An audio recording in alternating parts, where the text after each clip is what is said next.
जय हिंद साथियों, आज सैनिक वेलफेयर न्यूज के मंच पर आपकी एक ऐसी खास शख्सियत से मुलाकात होने जा रही है जिन्होंने मां भारती की सीमाओं की रक्षा 2 दशकों से भी ज्यादा समय तक की है और अब 1 दशक से भी ज्यादा समय से सिविल में अपना लोहा मनवा रहे हैं। चाहे वो पब्लिक एडमिनिस्ट्रेशन की जिम्मेदारी हो या फिर कॉरपोरेट लीडरशिप का रोल। तो आज के इस खास पॉडकास्ट एपिसोड में स्वागत करते हैं कर्नल अशोक कुमार सिंह, सेवानिवृत्त। सर, आपका बहुत बहुत स्वागत है। Thank you so much captain Lokendra. मैं बहुत खुशनसीब हूँ कि माँ भारती की सेवा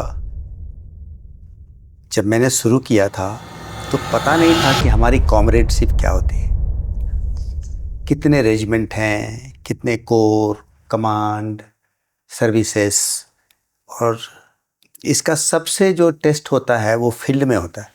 जब हम पीस से तो सेरेमोनियल्स काम होता है और फील्ड में आपकी असली बॉन्ड होमी, कॉमरेडरी, नेता जिसको लीडरशिप कहते हैं, ऑपरेशन कैलिबर, आपकी जितनी सिखलाई माँ का, धरती का, परिवार का, देश का, स्कूल का, कॉलेज का, सब राष्ट्र के प्रति, घर के प्रति, समाज के प्रति, इन्वायरमेंट के प्रति, वो सारा टेस्ट जाके असली टेस्ट फील्ड में होता है।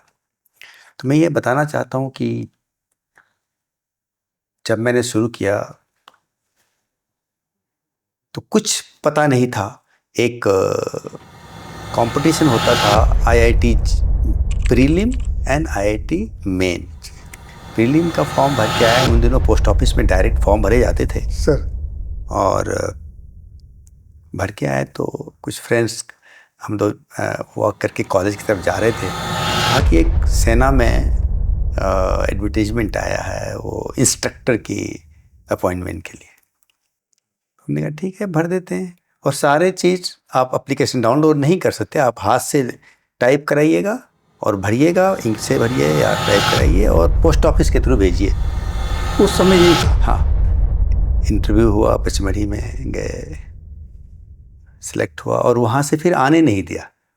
हम ये करके नहीं गए थे कि लौट के नहीं आएंगे, ज्वाइन करा के ट्रेनिंग शुरू। पचमढ़ी एक हिल स्टेशन है मध्य प्रदेश का जी, और वहाँ पर हमने ट्रेनिंग की। लगभग 13 साल तक शिक्षा विभाग में सेवा के बाद मणिपुर में एक पोस्ट है सीता विलेज। उन दिनों इट वाज द ईयर 97। तो वहाँ ट्रांजिट कैंप में हम बैठे हुए थे तो फ्रेंड्स ने कहा कि आज नया कमीशन शुरू हुआ है, आज से हुआ है और सारी एप्लीकेशन सिग्नल फॉर्म में जाएगा, टाइम नहीं है, आप कहीं जाइए। तो हम गए। प्लेस है, नेताजी सुभाष चंद्र कहते हैं कि लास्ट फ्लाइट उनका वहीं से गया था वर्ल्ड वॉर 2 केस में। तो एयर स्ट्रिप में हम बैठे हुए थे और वहाँ से कमांडर के पीए को रिक्वेस्ट किया कि भाई सुबह तो मेरी कॉन्वॉय जाएगी नीचे, तो फॉर्म भर दो। और वो गए। फॉर्म के बाद जोधपुर में हम रह रहे थे, जोधपुर पहुँचे तो वहाँ फिर प्रॉपर फॉर्मल गया, इंटरव्यू हुआ और फिर सिलेक्शन हुआ। तो सिलेक्शन में हमें 6 रेजिमेंट मिला। जाना कहाँ था, बिकॉज में वो विजय शुरू हो गया था जी। और विजय के समय ये कहा गया कि भाई किसी को ज्वाइनिंग टाइम नहीं मिलेगा, पोस्ट कमिश्निंग आपको कुछ समय मिलता था। जी जी। सोचा तब जाइए, नहीं आप सीधे जाइएगा कारगिल, सीधे डायरेक्ट दराज गए। तो रास्ते में पहुँचे, दराज का फुटहिल था, जुलाई का महीना है, बोर्ड लिखा हुआ है कि दुनिया का 2nd कोल्डेस्ट प्लेस है जी। आप जुलाई के महीने में वहाँ खड़े नहीं हो सकते रोड पर, या तो गाड़ी के साथ शेल्टर लीजिए, इतनी हवा कोल्ड, इतनी ठंडी। वहाँ गए। उन दिनों भारत की सेना में टेंटेज में ही रहने की प्रथा थी, एकोमोडेशन थे ही नहीं। इंफ्रास्ट्रक्चर धीरे धीरे बना। वॉर में सीधे इंडक्ट हुए। सिख रेजिमेंट, 8 सिख। ऊपर से कारगिल में टाइगर हिल की ऑपरेशन जस्ट खत्म हुआ और नीचे आए। एक कंपनी के लगभग हमारी सेना, हमारी यूनिट की कैजुअल्टी हुई। 37 मार्टियर्स थे। कहानी बहुत देश में, सेंटिमेंट बहुत स्ट्रॉन्ग था। गए वहाँ पर ऊपर धीरे धीरे एक्लिमेटाइजेशन। तो रात में एक दिन सांस हमारा नहीं आ रहा, चांदी रात है जी। सो पंजाबी टर्न में हमें सुखविंदर नाम था। यार मेरे सांस नहीं आ रहा। साहब गली कुछ नहीं, तुसी बैठो, फिर सेलर है। वो एरिया 5x4 का एरिया है जी। उसमें सिग्नल का इक्विपमेंट रखा हुआ, हम दोनों सो रहे हैं स्लीपिंग बैग के ऊपर। हवा से जुलाई के महीने में एक बर्फ का लेयर जमा हुआ है। और कहते साहब तुसी घबराओ मत, सांस आ जाएगा, डोंट वरी। 5 मिनट बाद सांस आएगा। ये सांत्वना दीजिए। हाँ। वो जवान, जब 3-4 दिन बाद मैंने पूछा कि जब भी मैं लंबी पेट्रोल में जाता हूँ तो तुम कहते हो जस्ट होनी साहब, जस्ट 2 किलोमीटर दो। कहता था साहब आप हमारे नेता हो, आपका मोरल डाउन थोड़ा नहीं करना मैंने। सही बात है। सुबह चला था, शाम के 5:30 बजे मेस में पहुंचा। एसएम साहब बैठे थे वहाँ। हद कर दी तुसी साहब, इतना लंबा रास्ता क्यों लिया साहब? मैंने कहा साहब हमारे बड़ी सामने चल रहे हैं, कह रहा है साहब बस बस ये पोस्ट वो पोस्ट। बस अब पहुंचे। हम तो नेता हैं, हम कैसे इनको मोरल डाउन। हमने वही लैंग्वेज बताया कि हम भी इनकी बात कैसे न मानते। सो वो जो कॉमरेडरी और प्यार और वो एक दूसरे के प्रति समर्पण कहीं फील ही नहीं हुआ। चलते गए, 1-2 साल 5 साल, कैप्टन, मेजर, लेफ्टिनेंट कर्नल, और वही रफ्तार। कहीं हॉस्पिटल में गए, एएमसी। हमें, मैं इतना खुश नसीब हूँ, आपको क्या बताऊं। जब मैं आरआर में था तो मुझे, आपने आरआर भी काटा? आरआर भी काटा। कौन सा आरआर सर? 2 सेक्टर। सर आपने 2 दशकों से भी ज्यादा भारतीय सेना में सेवा दी, जहां आपने पीस से लेकर फील्ड तक, सामान्य ड्यूटी से लेकर काउंटर इंसर्जेंसी ड्यूटी तक, और यहां तक कि आपने लेबनान में ड्यूटी की। इस दौरान कोई एक ऐसी घटना जो आपके दिल को छू गई हो, जिसे आप हमारे व्यूअर्स के साथ शेयर करना चाहें? अगर समय हो तो मैं 2 घटना बता सकता हूँ। जी बताइए। एक तो कारगिल का मैं बता चुका हूँ सर कि कंपनी कमांडर साहब क्या चीज़ होते हैं, और सीओ कितना बड़ा फादरली फिगर होता है। हम जब ऊपर थे तो हमसे 1 महीने तक हम साथ रहे। ये कारगिल की बात जी। द्रास। ओके। 1 महीने तक हम उनके साथ रहे, 2IC के साथ रहे। उन्होंने कभी हमसे एक वर्ड नहीं बोला। मेस में बैठे हैं, खाना लीजिए, बात कीजिए, हमारी लाइन में बेड लगी हुई है, जवानों के साथ सोइए, रहिए, ट्रेनिंग करिए, जाइए। तो हमने तब एक बार हमारे सीनियर कंपनी कमांडर का वारंट साइन करना था, तो हमने कहा हम भी ऑफिसर हैं, तो हमने उनकी वारंट साइन कर जी। वो अपॉइंटमेंट से होता है, क्वार्टर मास्टर क्या साइन करेगा, एजुटेंट क्या साइन, आपको अच्छी तरह पता जी है। जी जी। 1:15 में मुझे तामील किया एजुटेंट साहब ने। लेफ्टिनेंट अशोक आपने वारंट साइन किया? हम क्या, आपको पता आपका BRO हुआ है? आपको कौन सी कंपनी मिली है? अभी आपको कोई अपॉइंटमेंट नहीं दिया।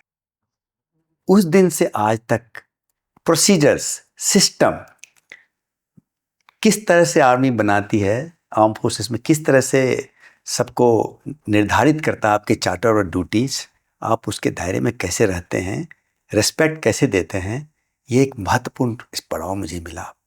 यानी वो दिन था कि आपने SOP को सीख लिया। दूसरा महत्वपूर्ण डेट, आरआर आपको अच्छी तरह पता है सर, बहुत स्ट्रेस होता है जवानों के ऊपर, और एज ए लीडर आपको सिर्फ स्ट्रेस निकालना है।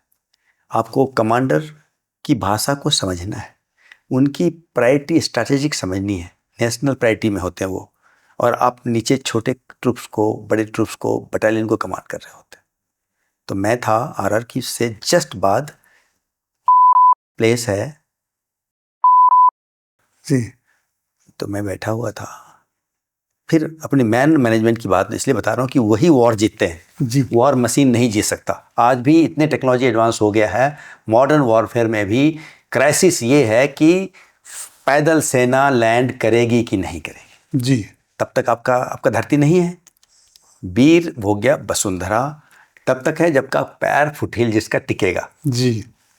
तो हम गए, नीचे आए। I was commanding officer that day.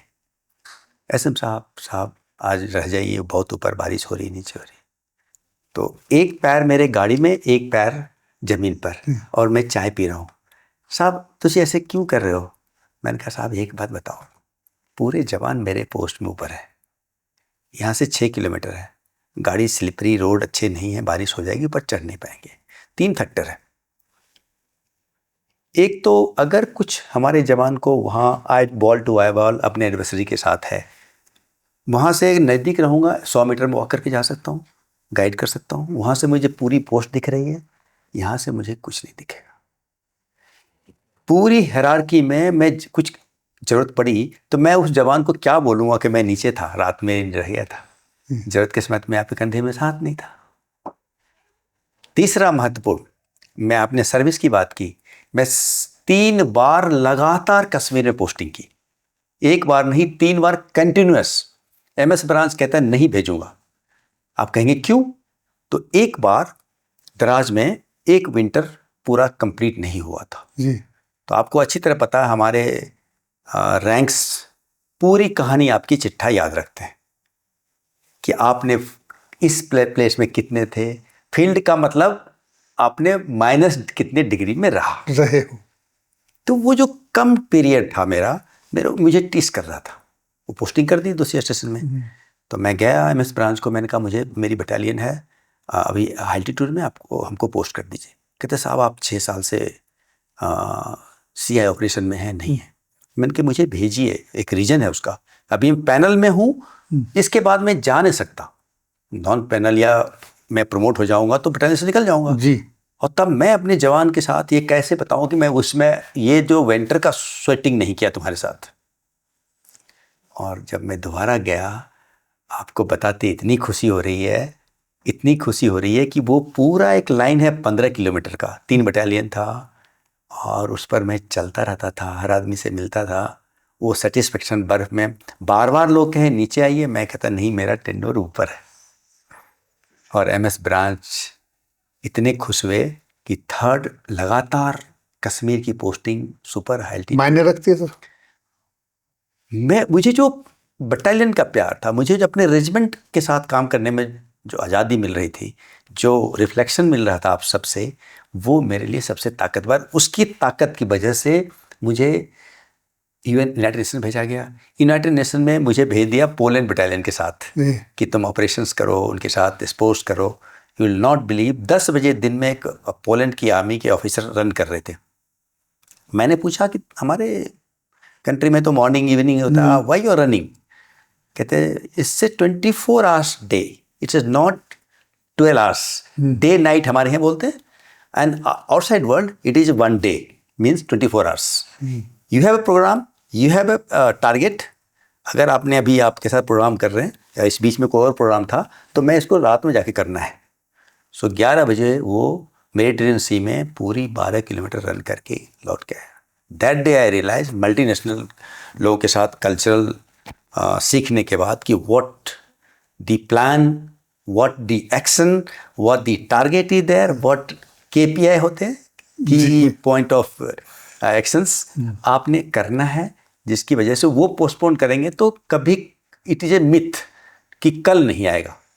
अभी 5 बजे आपके साथ बैठे हैं तो 6 बजे करेंगे, वो मिथ है। ये मिलिट्री टीचिंग, मिलिट्री एक्सपोजर की वजह से मुझे मिला है, ये मैं आपको शेयर करना चाहता हूँ। और ये सत्य भी है, जो एक चीज आपकी हट गई, हाँ, वो पता नहीं कब आएगी।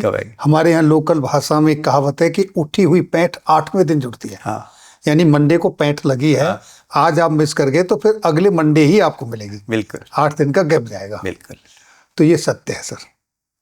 सर आज आप कॉरपोरेट वर्ल्ड में लीडरशिप का रोल अदा कर रहे हैं, और स्पेशली ई वेस्ट की मैं बात करूं तो क्या यहाँ आपको सेना का जो अनुभव है वो काम आ रहा है या फिर एक नई शुरुआत है? बहुत ही अच्छा प्रश्न। कॉरपोरेट और आर्म फोर्सेस की बेसिक मैनेजमेंट थ्योरी सेम है जी।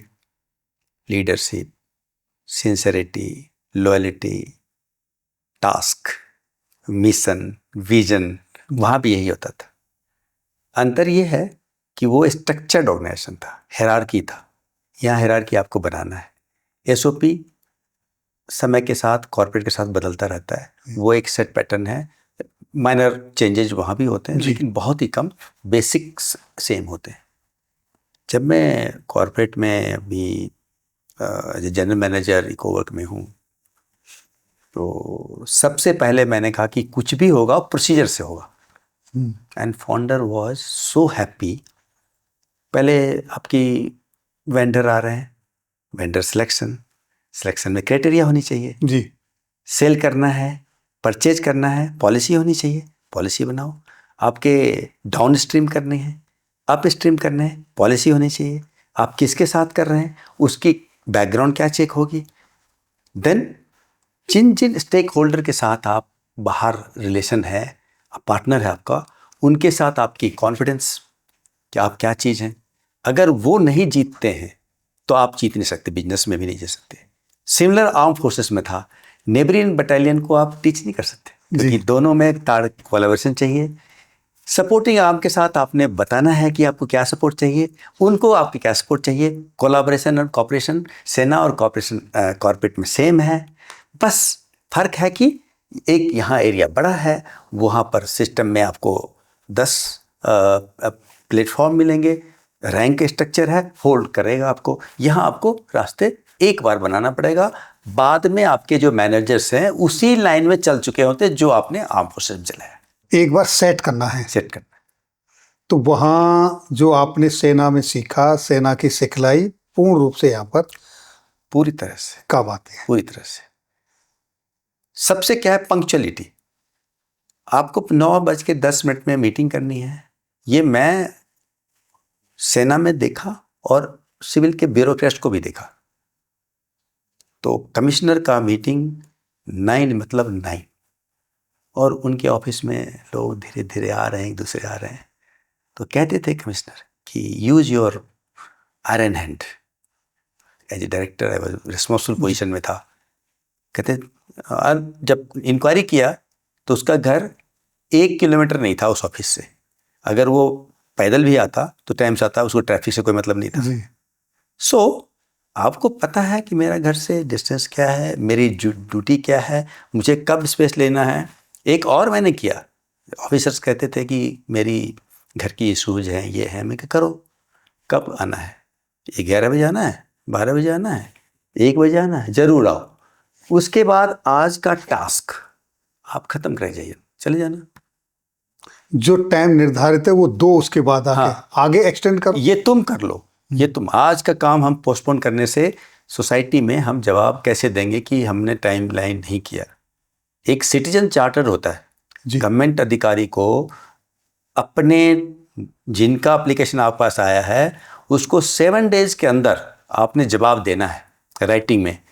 अवेयरनेस नहीं है, मैंने डिपार्टमेंट में सिटीजन चार्टर को अनाउंस कर दिया, अप्रूवल लेके मैंने कहा लागू करते। खुद के बारे में बोला कि हमको पूछो 7 दिन में क्यों नहीं जवाब दे सकते। पूरी ईस्ट दिल्ली का मैं डायरेक्टर था, 44 लाख पॉपुलेशन। गेट कहते थे कि मिलने के लिए, मैंने कहा जो मिलने आता है वो 2 फैक्टर लेके आता है सर। एक तो अपनी ग्रीवांस लेके आएगा, दूसरा नया इनपुट लेके आता है। वो इनपुट से मुझे मैनेजमेंट में, मुझे कमांड में फ़ायदा होगा। इसलिए मैं 11 से 12 का मीटिंग, कई जगह देखेंगे आप लिखा मिलने का समय 10 से 11 है। मैं कहा बिल्कुल नहीं, खोल दो। वो तो बिल्कुल मेरे लिए हेल्प करने आ रहे हैं मेरे काम को। आप इतनी बिजी होने के बाद भी 4 बजे मैं कहता था, मेरे पास 40 ग्रुप ए ऑफिसर थे, 10,000 स्टाफ थे, कि भाई एक डायरेक्टर है तुम्हारा, 10,000 तुम सब हो, तुम 9 बजे से 4 बजे ख़त्म, फाइल बिजी नहीं कर सकते मुझे, लाइटर सेंस का। और मैं रहता था गुड़गांव में और आते थे पटवर्धन में। ऐसा कोई दिन नहीं हुआ जहाँ की 2 स्कूल्स विजिट करके आने से पहले, ऑफिस से पहले पहुँच नहीं गए। सर, अब मैं पब्लिक एडमिनिस्ट्रेशन के बारे में आपसे कुछ जानना चाहता हूँ।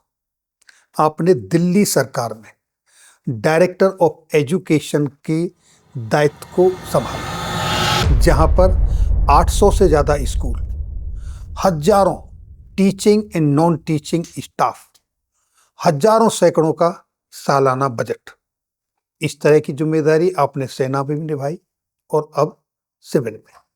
तो यहाँ आपका कैसा अनुभव रहा? 3 बातें आपको हर चीज़ अच्छा करने के लिए मजबूत बनाता है किसी ऑर्गेनाइजेशन में। एक, आपने अपनी बैकग्राउंड को रिवाइंड करिए। आप स्कूल कॉलेज से पढ़ के आए, छोटे बच्चे होंगे आप, मिडिल स्कूल, हाई स्कूल, आपने क्या क्या डिफ़िकल्टी फेस की है अपनी ज़िंदगी में। अब एपेक्स लेवल में आप डायरेक्टर बन गए, तो आपने देखना है कि वो बच्चे की रिक्वायरमेंट क्या है।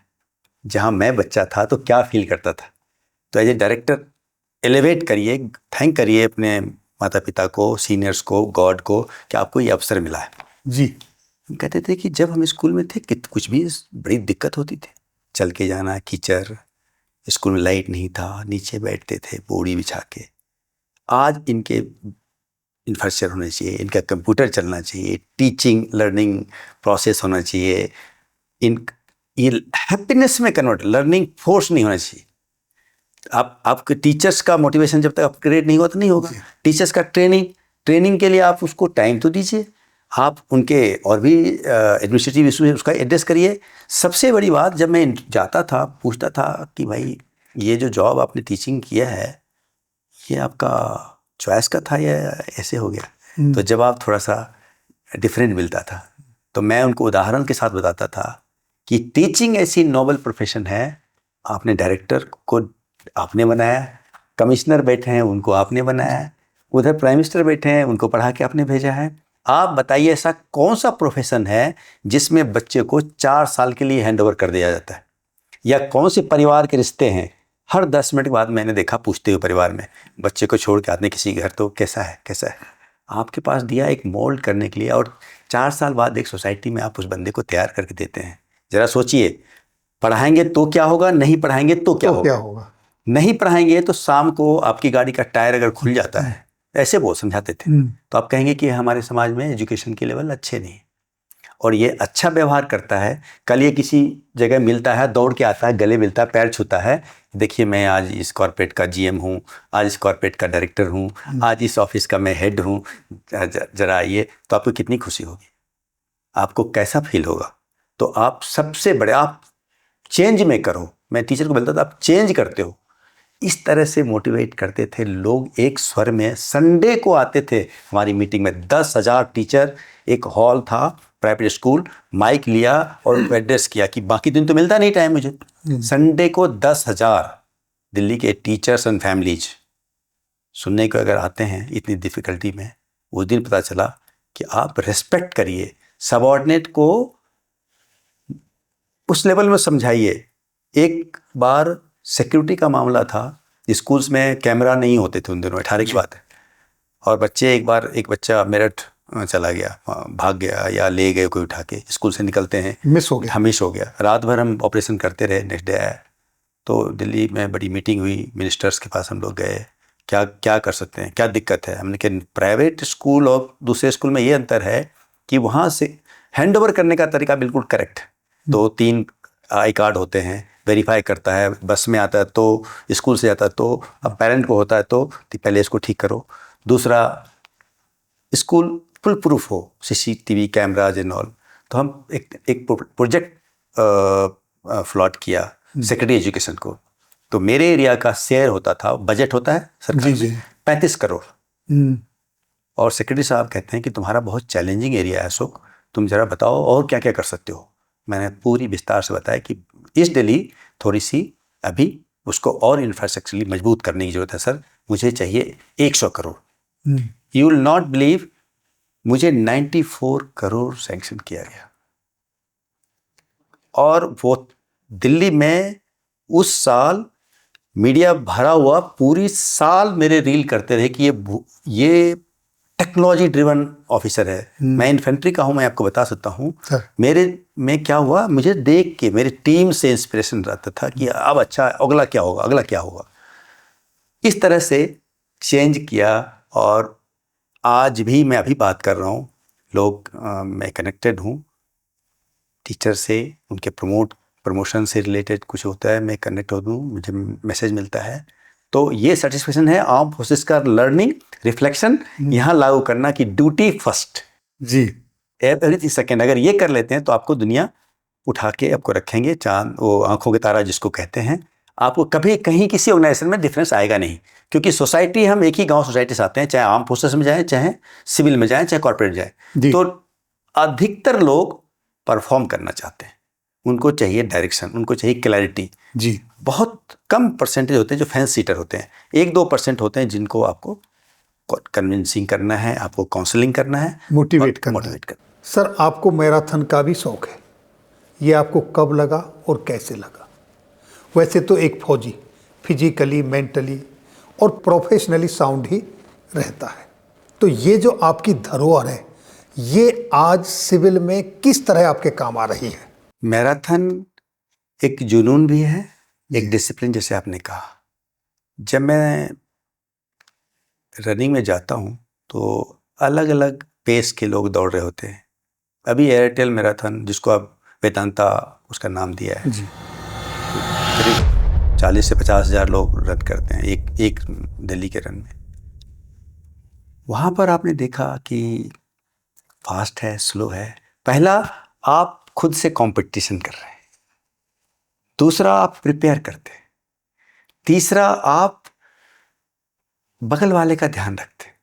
आप जो फेयर कंपटीशन बोलते हैं, स्पोर्ट्स सिखाता है जी। स्पोर्ट्स की सबसे बड़ी टीचिंग है कि आप अनइथिकल नहीं हो सकते।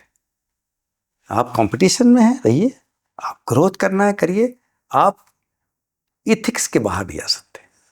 दूसरा, टीम वर्क होता है। 40,000 लोग हैं, उसमें से आपके वेरियस सोशल मीडिया में लोग जुड़ेंगे, आपको सब सेल्फलेस हेल्प करने की तैयारी में। बॉम्बे का रन होता है, वहाँ जाते हैं, तो ये सेना से फिर से आया, सेना से रन ऐसा नहीं आ गया एक दिन में। 36 इयर्स एज के बाद में मैराथन रन शुरू किया जी। और आज दिल्ली में जब आए तो प्रॉपर लॉन्ग रन शुरू किया, हाफ मैराथन। एंड आज तक मैं हर मैराथन दिल्ली एनसीआर के जितने भी होते हैं, ग्रुप से लोगों मुझे बुलाते हैं और उसमें जाके सभी में पार्टिसिपेट करते हैं। तो सेना में फिजिकल फिटनेस की जो प्रायोरिटी था वो अब भी है। इसमें सबसे जो महत्वपूर्ण मुझे पर्सनल लगता है कि आपकी पहली इंप्रेशन आपका आउटलुक है। आपको अपने आप को प्रोजेक्ट प्रॉपरली करना है, आपको वे ऑफ थिंकिंग आपको देना है कि हम को किस रूप में रहना चाहिए। उसके बाद आपकी इंटेलेक्ट है, इंटेलेक्चुअल आपको फुल करेगा कि आप मीटिंग में आए हैं, तैयारी करके आइए। आप एग्जाम में जाते हैं, पढ़ के जाइए। अब आप ऑफिस में काम करना, अपने बैग में तैयारी करके रहिए। एक एक मिनट प्रधानमंत्री के पास भी है, सिपाही के पास भी है, जनरल के पास भी है। तो वो एक जनरल साहब को सब 100% का नाम कैसे याद रहता है? 10 साल बाद कैसे नाम आता है? बिकॉज उस समय वो फोकस है। सिमिलरली हियर, हम गुड़गांव से ऑफिस मेरा 1 घंटे का यात्रा था। मुझे टाइम नहीं मिलता था कि मैं ऑफिस में डाक देखूं या करूं, तो डाक को शाम को हम गाड़ी में लोड कर लेते थे, ऑफिशियल गाड़ी में, और आते समय पूरी डाक लेके वो ट्रेवल टाइम में वो डाक भी देखते थे और अगला कार्रवाई किसको क्या बांटना है ऑफिस में आके ऐसे रखते थे, खत्म हो जाता है। अभी मैं ऑफिस जाता हूँ, ओला से जाता हूँ, अपनी गाड़ी ड्राइव नहीं करता हूँ। 1 घंटे मिलता है मुझे रास्ते में प्रिपेयर करने के लिए। दूसरा है कि आप लाइफ लॉन्ग स्टूडेंट बने रहते हैं, बिकॉज अल्टीमेटली अगर पता नहीं है आपके बारे में तो मैं आपसे इंटरेक्ट नहीं कर सकता, और मैं क्या, किस लिए, क्या, कब, क्यों, वाई, तो ये पता होना चाहिए। तो स्टूडेंट, आज भी मैं 2-3 कोर्सेज में ज्वाइन किया हूँ, आज भी मास्टर कोर्स में ज्वाइन किया। अभी CSR है तो CSR के कोर्स को पढ़ रहे हैं जी। तो इसी साल मेरा मास्टर पूरा होगा। मैं ऑनलाइन कोर्सेज भी हैं, जितने सेमिनार होते हैं, जितने कॉन्फ्रेंसेस दिल्ली में होती है इस सब्जेक्ट का, बिकॉज सस्टेनेबिलिटी आज के दिन में बहुत ही महत्वपूर्ण टॉपिक है। सस्टेनेबिलिटी वो नहीं है कि सस्टेन करना, आप कुछ बनाते हैं, रुकना चाहिए। आप कोई काम करते हैं तो आपको हवा पानी मिलना चाहिए जी। वो आपके नहीं, आपके अगले जनरेशन को मिलना चाहिए। यही सस्टेनेबिलिटी है सर। तो अगर सस्टेनेबिलिटी में काम करनी है तो पढ़ाई करनी पड़ेगी। तो हमने इस एरिया में जब आए तो हमें, दूसरा है कि जब आपको पता है कि आप अब दूसरी दुनिया में जा रहे हैं तो उस दुनिया के बारे में पढ़ के आइए।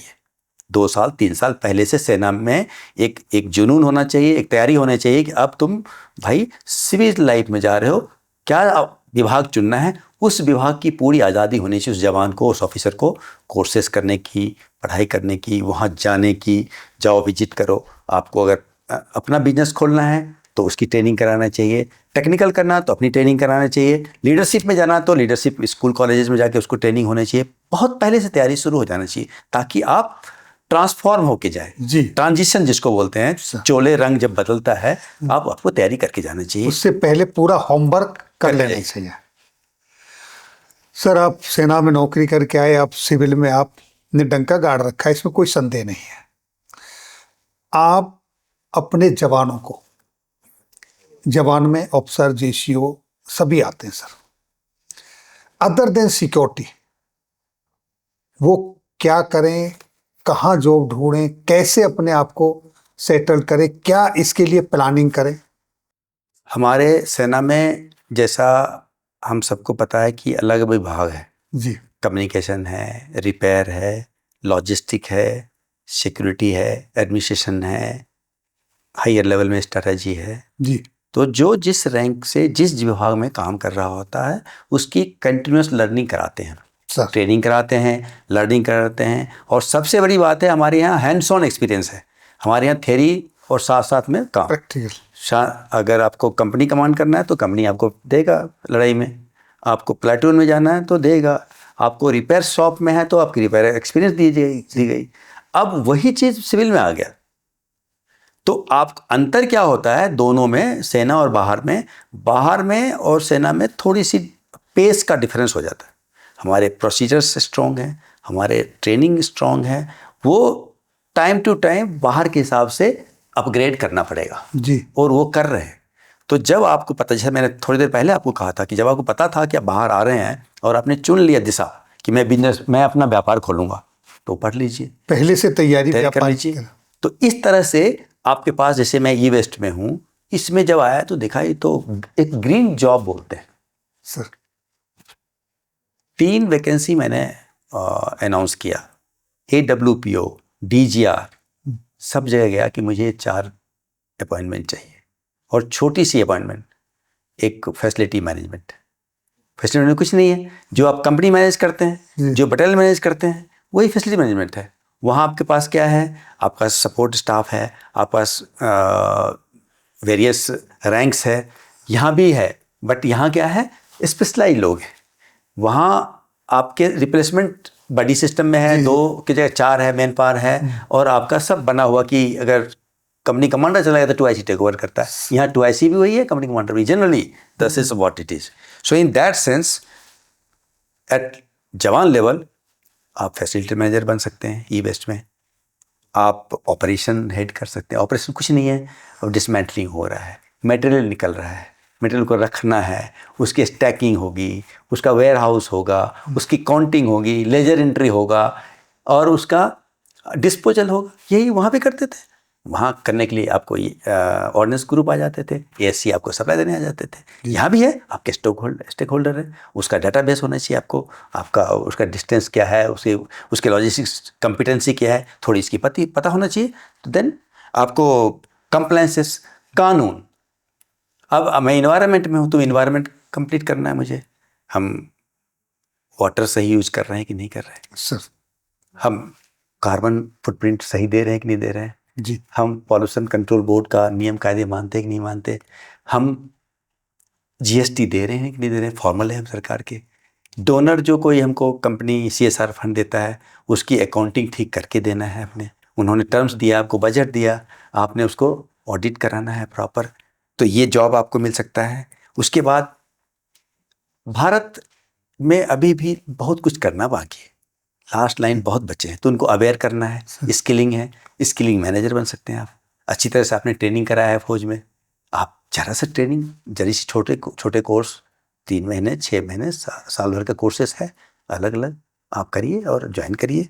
आप ESG ऑडिटर, मैं कंपनी मास्टर हूँ, आप मेरा ऑडिटर हैं, मैं अपनी कंपनी में ही रखूँगा कि आपने ये कंप्लायंस ठीक किया है, पानी का सही यूज़ किया है, आपने जो इमिशन है आपका रेट गवर्नमेंट के नियम कायदे से है, ऑडिटर का जॉब है इसमें, इसको बोलते हैं ESG ऑडिटर।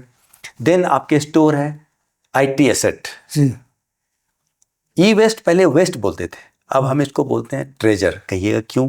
इसके अंदर गोल्ड है, इसका सिर्फ एंड ऑफ लाइफ हो गया है, अब वो कंप्यूटर आप दोबारा कंप्यूटर की तरह यूज नहीं कर सकते, लेकिन उसके लिए मटेरियल तो है उसके अंदर कॉपर है, एल्युमिनियम है, गोल्ड है, सर्किट है जो दोबारा यूज होता है। नहीं तो उसको डिसमेंटल करके आपकी पूरी 90% क्रिटिकल मिनरल इंपोर्ट हो रहा है जी। तो अपनी मैन्युफैक्चरिंग सेक्टर को आप दे सकते हैं रॉ मटेरियल, कॉपर दे सकते हैं, तो वो वेस्ट नहीं है, धन है वो। तो रिसाइकलिंग कर सकते हैं। रिपेयर शॉप खोलने का मन है तो आपने आईटी का ज्ञान लीजिए, ट्रेनिंग करिए, आप अपना शॉप खोलिए। आप देखिए आप कि कितनी चैलेंजेस है आपके पास। आप घर में सब सामान खरीद लेते हैं, उसका जो मैकेनिकल आता है, सर्विस प्रोवाइडर आता है, वो कितनी कॉम्पिटेंट है। आपने 14 साल 15 साल ट्रेनिंग की है, जस्ट आपने एक रिफ्रेशर कोर्स करके आप ज्वाइन करिए एंड आप रिपेयर शॉप खोलिए। आपको नहीं मन करता है हम ई वेस्ट कलेक्टर बनेंगे, हम बिजनेस खोलेंगे, तो आप फैसिलिटी स्थापित करिए।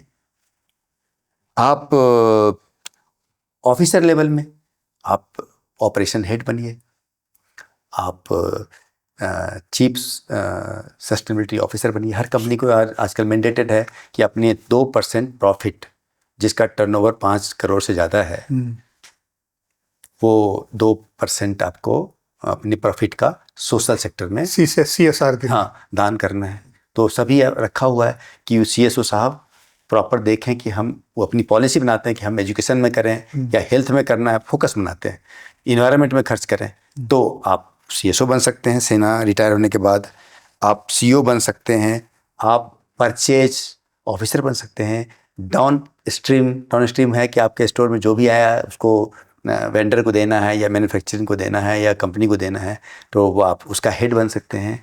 बिगर लेवल में आप इसी प्रकार से हायरार्की है उसमें आप तो एन नंबर ऑफ और ये सारे काम ऑलरेडी करते हैं, आप कर चुके हैं, कर रहे हैं, यही कर रहे हैं आप खाली अपग्रेड करना है। बिकॉज चेंजेज हुए हैं, थोड़ी सी आपको अवेयरनेस होनी है, आप थोड़ी सी आपकी जानकारी में कन्वर्जन करना अपने एरिया में।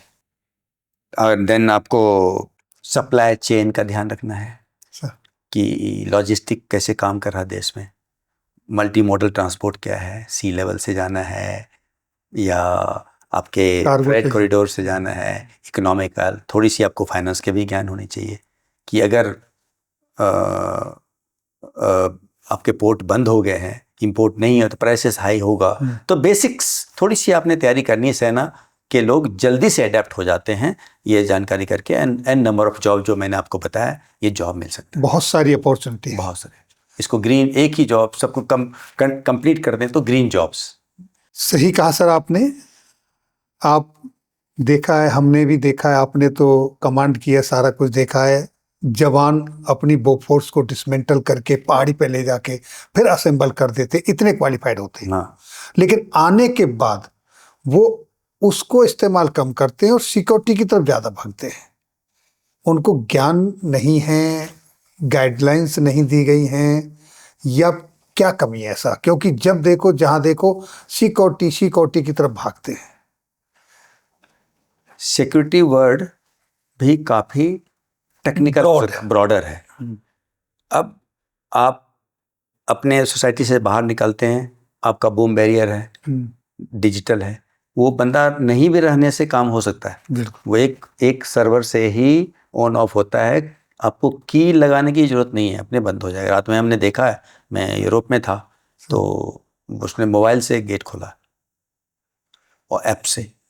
सो बारिंग दैट जॉब्स है, आपने सिक्योरिटी नहीं, आपने सिक्योरिटी में बहुत पहले से कोर्स करिए सर। और सिक्योरिटी क्वालिफाइड लोगों के लिए आपको टेक्नोलॉजी का थोड़ा सा ज्ञान होना पड़ेगा। आपको बताना पड़ेगा ना, दुनिया में आपकी सिक्योरिटी थी वहाँ पर पेट्रोलिंग की, आपकी सिक्योरिटी थी वहाँ पर आपकी गैरिजन की, आपकी सिक्योरिटी थी आपके गेट की। अब इनकी है मल्टीफोल्ड सिक्योरिटी, डाटा सिक्योरिटी है, आपकी एसेट सिक्योरिटी है, आपके यहाँ पर security with cyber security with other stakeholders. So and then उनके साथ आप तैयार हो जाइए। एक एन नंबर ऑफ अपॉर्चुनिटी, जैसे मैंने बताया कि ये सिक्योरिटी तो एक फील्ड है। जब मैं खुद देख रहा हूँ, मुझे जब होम मिनिस्ट्री में कंसल्टेंट लगाया तो उसमें लैंड की ज्ञान, होनी चाहिए, आपको ऑक्शन का ज्ञान होना चाहिए, आपको जेम का ज्ञान होना चाहिए। जेम आज बिजनेस घर बैठे आप कर सकते हैं। आपको अगर जेम प्रिक्योरमेंट आता है तो आपने खरीदिए, आपके पास स्टेशनरी चाहिए तो मैं भेज दूंगा, और आप कॉल करेंगे कल साहब मुझे 10, कोई नहीं, आपके फ्रूट सब्जी आ रहे हैं ना घर में, दूध आ रहे हैं ना, तो ये भी आ रहा है, तो आपको ये ज्ञान जेम का आपने सीख लीजिए। जेम प्रिक्योरमेंट, हम भी ये जो आपका देख रहे हैं कंप्यूटर या ई वेस्ट, ये ऑनलाइन में है जी। और वो आज वो हमारे पास स्टाफ की कमी है, हम ढूंढ 3 महीने ढूंढ रहे हैं, हमें नहीं मिल रहा। आपने एक छोटी सी कोर्स करना, 3 दिन का कोर्स है, तो आपको तैयारी तो करनी होगी जरा सा। 2-3 साल पहले से आपको हम कमांड लेवल में भी और अपने लेवल में भी कि मैं रास्ता क्या चुन रहा हूँ, मैं जाना चाहता हूँ अब सिविल में, तब वहाँ क्या क्या हो रहा है और वहाँ क्या क्या चेंजेज हुए हैं, उससे अब वाकियत तो होनी पड़ेगी आपको। अपनी काबिलियत के हिसाब से एक फील्ड को चूज करके उसके लिए होमवर्क करके तैयारी करना पड़ेगा। तब जाके आपको, बिकॉज आपकी बेसिक ट्रेनिंग हो चुकी है जी, आपको ड्यूटी करना आता है, आपको लॉयल्टी आता है, आपको टास्क पूरा करना आता है, आपको 9 से 5 करने में दिक्कत नहीं है, आपको प्लेस ऑफ पोस्टिंग में दिक्कत नहीं है, क्योंकि आप पूरी दुनिया सब कुछ कर चुके हैं। आपका होम सिकनेस नहीं है, आप ऑलरेडी 90%, 5% में आपको पेस मैनेज करना। एक छोटी सी पॉलिसिंग की जरूरत है, आपको पेस मैनेज करना जी। और पेस भी में आप फास्टर हो, बिकॉज आपकी मेंटल कैलिबर ट्यून्ड है हार्ड वर्क के लिए, सिंसेरिटी के लिए ट्यून्ड है, आपकी अपग्रेड करने की आदत है, कोर्सेस में अच्छा करने की ऑलरेडी आदत है, आप बेस्ट स्टूडेंट रहे हो, आप बेस्ट रनर रहते हो, आप बेस्ट आप टेक्नीशियन रहे हो, तो आपके यहाँ कंपटीशन की भी लेवल है, वो आपने सर्विस में कहीं लेथार्जी नहीं है। सेना में, सेना हर दिन कॉम्पिटिटिव है, परफॉर्मर हैं, वो पहले से परफॉर्म करते आ रहे हैं। बिल्कुल। जो सबसे चेंज मेकर है एरिया वो है एजुकेशन, जहाँ पर आपको सोसाइटी देख रहा है, एक इन्वायरमेंट बहुत चैलेंजिंग है, वो एरिया आपका बहुत मजबूत हो सकता है। सेना के लोग बहुत क्योंकि ऑलरेडी आप कंट्रीब्यूट करते आ रहे हो, आप अपने कैंटोनमेंट को हमेशा चमका के रखते हो, आपका कैंटोनमेंट हमेशा ग्रीन रहता है, आप हमेशा पॉल्यूशन कम करते हो, आप हमेशा नियम तोड़ते नहीं हो, आपकी गाड़ी का डेट, आपका रिपेयर, आपकी मेंटेनेंस, आपका सब शेड्यूल बना होता है कि आपकी कब गाड़ी कब जानी है वर्कशॉप में, इस तरह डेट भी लिखा होता है। अब एजुकेशन फील्ड में जब आप रिटायर करते हैं at senior level also, JCOs officer, अब चाहिए फैसिलिटी मैनेज करना, अब चाहिए डिपार्टमेंट चलाना, अब बिल्डिंग बन रहा है, आपने हर बिल्डिंग बनाया, आपने MES की बिल्डिंग को PMG किया हुआ है, तो आप यहाँ स्टेट मैनेजर हो सकते हैं, यहाँ डिप्टी रजिस्ट्रार हो सकते हैं, अगर आपने थोड़ी पढ़ाई की आप फैकल्टी हो सकते हैं, अर्ली में JCOR आते हैं, थोड़ी डिप्लोमा किया एजुकेशन में, थोड़ी सी IT में किया तो आप उसके सर्वर को यूज़ कर सकते, चला सकते हैं।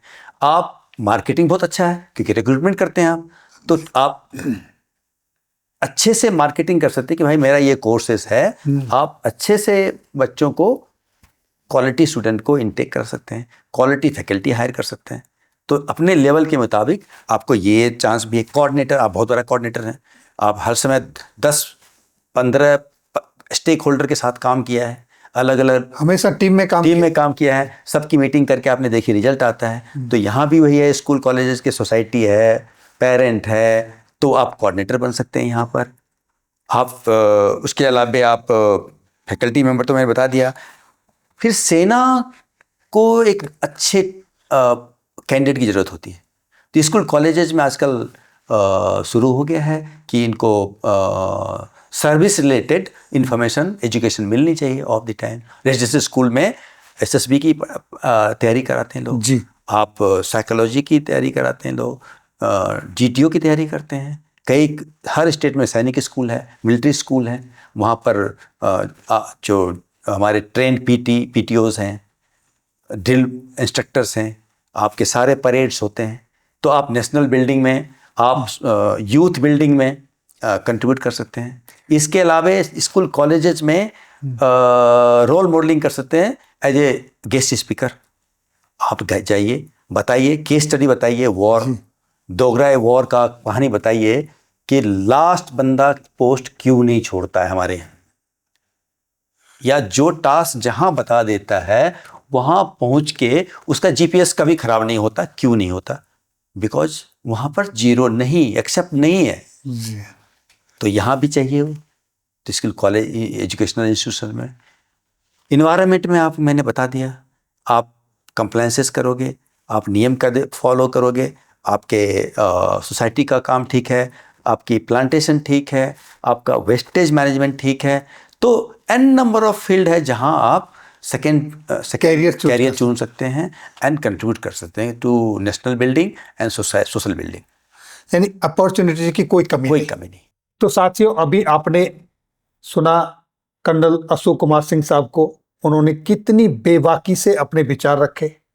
आपके लिए एक रास्ते, एक नहीं अनेकों रास्ते खुले हुए हैं, सिर्फ जरूरत है थोड़ी सी प्लानिंग की और होमवर्क करने की। सर, आपने अपना बहुमूल्य समय दिया, मेरे व्यूवर्स के लिए इतनी अच्छी जानकारी शेयर की, और मैं आप सबसे एक अनुरोध करता हूं, अगर आपको कंटेंट अच्छा लगता है जरूर आप शेयर करिए दूसरे लोगों के साथ, और आप चाहते हैं कि किसी अन्य टॉपिक के ऊपर कर्नल साहब से फिर दोबारा कोई राय ली जाए, आप चाहते हैं कि दोबारा पॉडकास्ट करें, तो मैं सर से अनुरोध करूंगा दोबारा आपके लिए बुलाने के लिए। सर, आपके बहुमूल्य समय के लिए बहुत बहुत धन्यवाद, और मैं अपने सभी व्यूवर्स की तरफ से आपका शुक्रिया अदा करता हूं कि आपने इतना बिजी शेड्यूल से, आपका जो रूटीन है उससे अपना समय दिया, उसके लिए बहुत बहुत धन्यवाद। अंत में जय हिंद, जय भारत।